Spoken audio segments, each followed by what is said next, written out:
my district is in Northwest Indiana. I'm home to BP Amoco, one of the largest oil refineries east of the Mississippi River, also one of the top steel-producing regions in the nation. That being said, through the infrastructure bill, there were 7 awarded hydrogen hubs.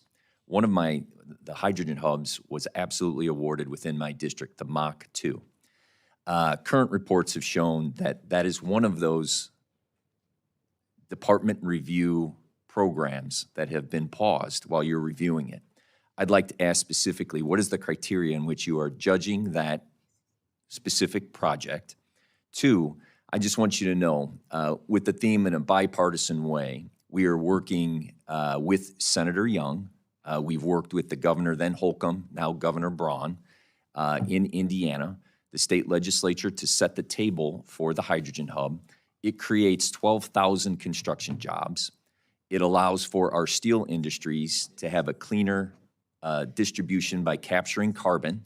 It is a blue hydrogen, and it is something that will be transformational in economic development within my community. With that, I'd like to ask you what the current status is and the criteria of which you are judging it. Because like you mentioned, you take your job deathly serious.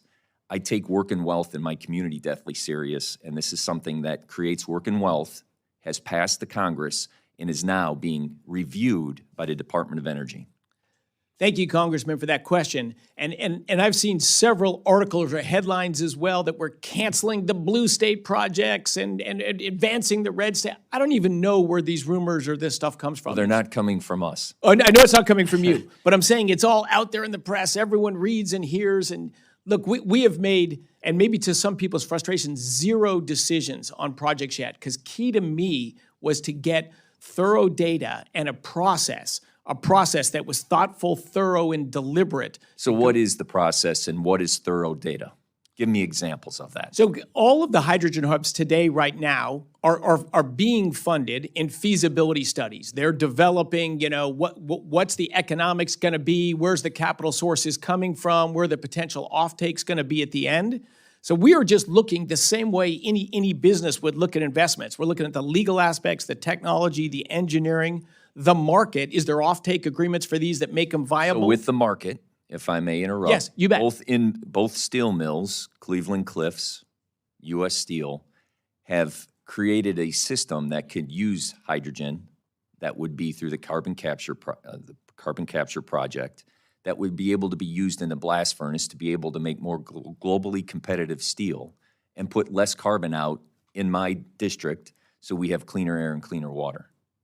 Yeah, look, that's great. If it's a project that meets, it's got the co-financing lined up, the science, Correct. The engineering works, it looks viable, it's got an offtake agreement, so it's not a bridge to nowhere, it's going to continue to go forward and be viable. Those are the kind of things that we're going to go forward with. Very We good. want to improve the guess energy system. My question is, or my statement, Yeah. I want to work in a bipartisan way to make sure that this project comes to fruition. I have to face the Northwest Indiana trades that wants to be able to create the apprenticeship programs that allow for the jobs to be filled of those 12,000 jobs. So the theme of uncertainty, how soon do you think those decisions will be made so that there can be a ramp up so that these investments can continue forward so that BP Amoco or BP and the steel mills and my technology and unions and non-unions and contractors can have certainty that this project is going to go forward? Because it was awarded, now it's held, and uncertainty is blowing up our economy. Yep. The funding for the feasibility study is ongoing. I don't think that's even done yet. I don't think we're actually holding it up. There probably is uncertainty of, are they going to fund it? So I get that. That's real. Certainly in the next few months, by the end of this summer, hopefully before the end of this summer, we will have run through all of the 400 or 500 large projects that are currently in the pipeline at the DOE.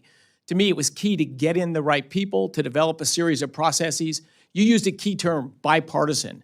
My whole life, I've been outspoken about energy my whole life, and I've always said energy should not be political. It's the basic infrastructure of human lives. And creating work and wealth in my district, along with energy, is something that should be done in a bipartisan way.